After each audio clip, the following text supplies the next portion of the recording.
C'est parti pour la correction de ce premier problème du jeudi 4 juin. Donc nous avons une famille, la famille Dumas, qui part en vacances au Portugal. Ils vont faire la route en 3 jours.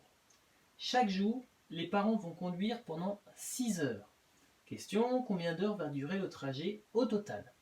Alors il y a plusieurs manières de représenter le problème. C'est les deux manières classiques en fait. On a soit la manière en brique, soit la manière avec la droite graduée. Alors je vais essayer de vous faire les deux.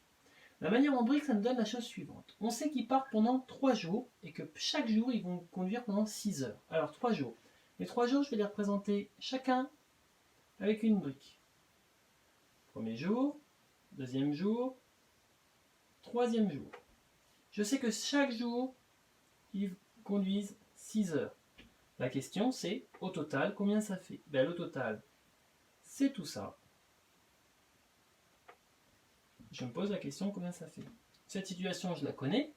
Je sais que ça fait soit 6 plus 6 plus 6, ou, maintenant je connais bien, je sais que c'est 3 fois 6. Et donc dans tous les cas, 6 plus 6 plus 6, 18, 3 fois 6, c'est 18. Donc la réponse, c'est le trajet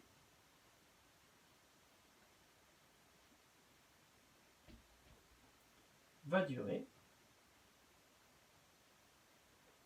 18 heures. Première méthode. La deuxième méthode, comme on est sur les durées en ce moment, je vous ai dit, c'est bien pratique de travailler avec une droite qui représente le temps qui passe. Alors imaginons que ce soit leur départ. Ils conduisent, ils arrivent, ça c'est le premier jour. Ils ont fait 6 heures. Le deuxième jour, ils refont 6 heures. Et le troisième jour, donc jour 1, jour 2, jour 3. Ils refont encore 6 heures. Et donc la question c'est au total, combien est-ce qu'ils ont fait? Voilà, je sais qu'il faut que je fasse ça, plus ça, plus ça, pour obtenir tout ça. Donc 6, plus 6, plus 6, ou 3 fois 6, comme on l'a fait tout à l'heure. Voilà. Voilà pour le problème numéro 1. A tout de suite pour le problème numéro 2.